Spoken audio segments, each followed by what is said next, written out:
કે પંડના પાપ ધોવા માટે આપણે ગંગાજીમાં જવું પડે. તો ગંગાજીમાં પાપ ધોવા જાવ છો કે બીજાના પાપ ઘેર લઈને આવો છો? વિચારો. બધાય ગંગાજીમાં જ જોઈ આવે. ગંગાજી તો બધાના પાપ લઈ જ લે છે, પણ એ પાણી કે જળ આપણે ઘેર લઈ આવીએ છીએ.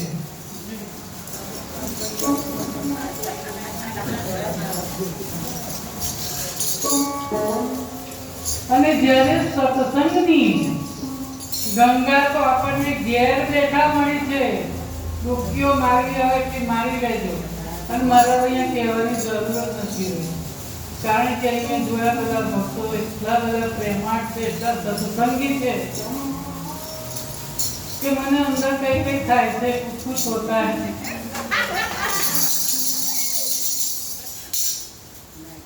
શું કહું શું ના કહું.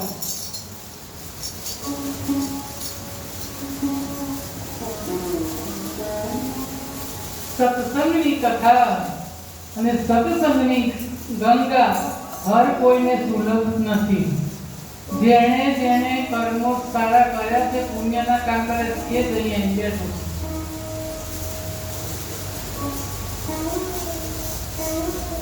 આટલું બધું ખાલી હોય છે એટલે મને એમ થાય કે જ્યાં ભગવાનની કૃપા હોય એ જ અહીંયા બેઠા. ભગવાને ઉઠાડી મોકલ્યા છે.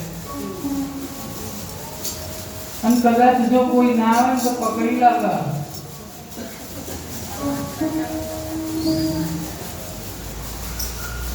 એનું પુણ્ય મળે છે. અહીં આવીને બેસવાનું તો અલગ, અને પેલું એક જોડે ફ્રી મળે, કોકને બોલાવીને લઈને આવીએ.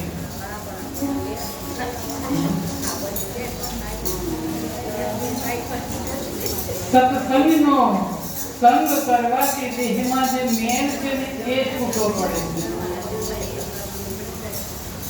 આપણા અંદર ઘણા મેલ છે. કયા? કામ, ક્રોધ, મદ, મોહ, લોભ, વેર, ઝેર બધું બધાનું છે. ઈર્ષાને બધું એને જ આવ્યું છે, પણ એને આપણે ધીરે ધીરે ધીરે કરીને મેલ કરવાનું. જેમ આપણે શર્ટ ધોવા બેસીએ ને ત્યારે પહેલા ગરમ પાણીમાં બોળીએ,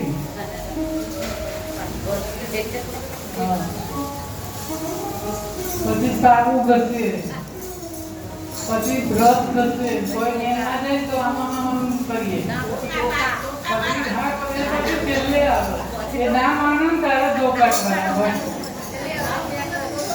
કામ કરવા બી તો ના જાય ને પછી ધોકો લેવાના, પછી ધોકાટવાના, અને પછી પાણી છપ ચલાવવાના, પછી ચોખ્ખા પાણીના સાફ કરી પાછા તાપે નાખી દેવાના. એમ ભગવાન આપણને તાપે નાખે છે. જો કે મશીન આવે એટલે બહુ કોઈ વાંધો નથી આવતો. મેળ જાય કે ના જાય, તાપે નાખી દેવાના.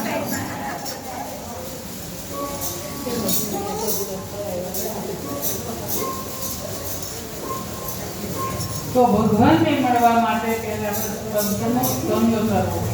કોઈ મોટા સાહેબને મળવા જવું હોય, આપણે તો કમલદારને મળવા જવું હોય તો કઈ સીધું ઓફિસમાં જતું રહેવાય?